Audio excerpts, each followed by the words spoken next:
Hi, I'm going to give you a few ways to think about your partner's triggers today that you might not have thought about. So, first of all, you did not install your partner's triggers.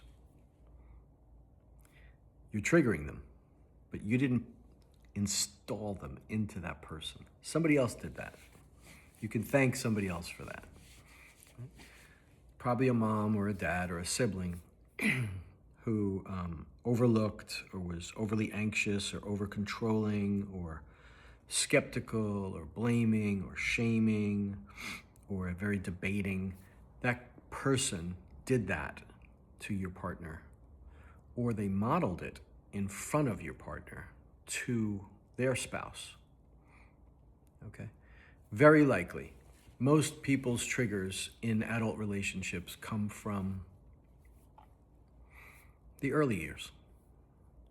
Richard Schwartz says the first 9 years of our lives is where most of our,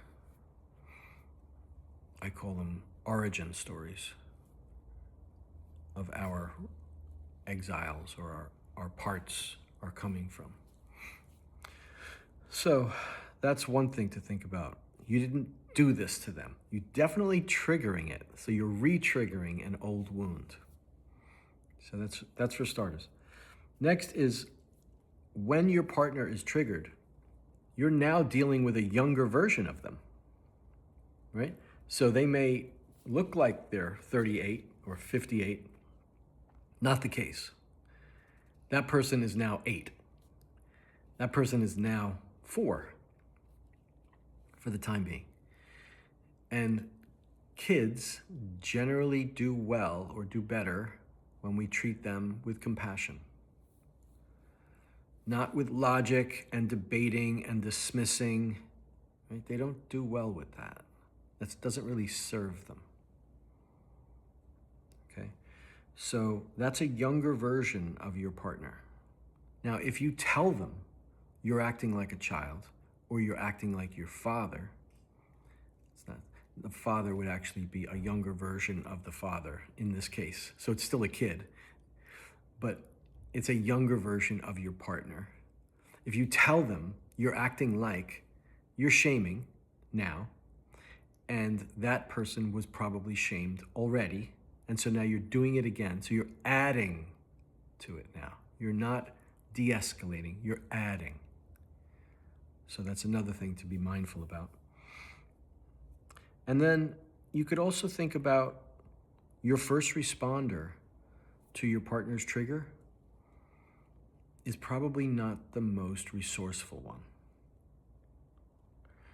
Like, let's say a person slips on a wet surface in the grocery store, and you come by and you say, "Guess you didn't watch where you were going, huh?"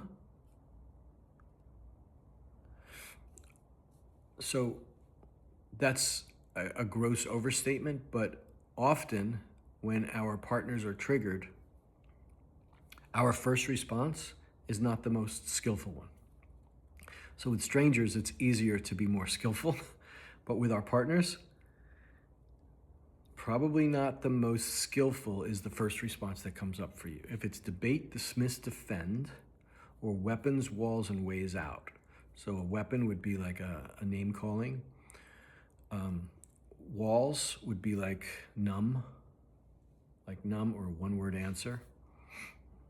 Ways out would be just going on your phone or leaving the room. So you're leaving your partner unpartnered with any of those 6 options. Those are not skillful. So keep this in consideration next time your partner is triggered. And it would, if you can keep some of this in mind, you'll naturally have a more skillful response to them. Okay? If you're interested in this work, you can go to my website, which is breakthroughcouples.com, and you can subscribe to my YouTube channel here, and I will keep posting videos about connection and couples.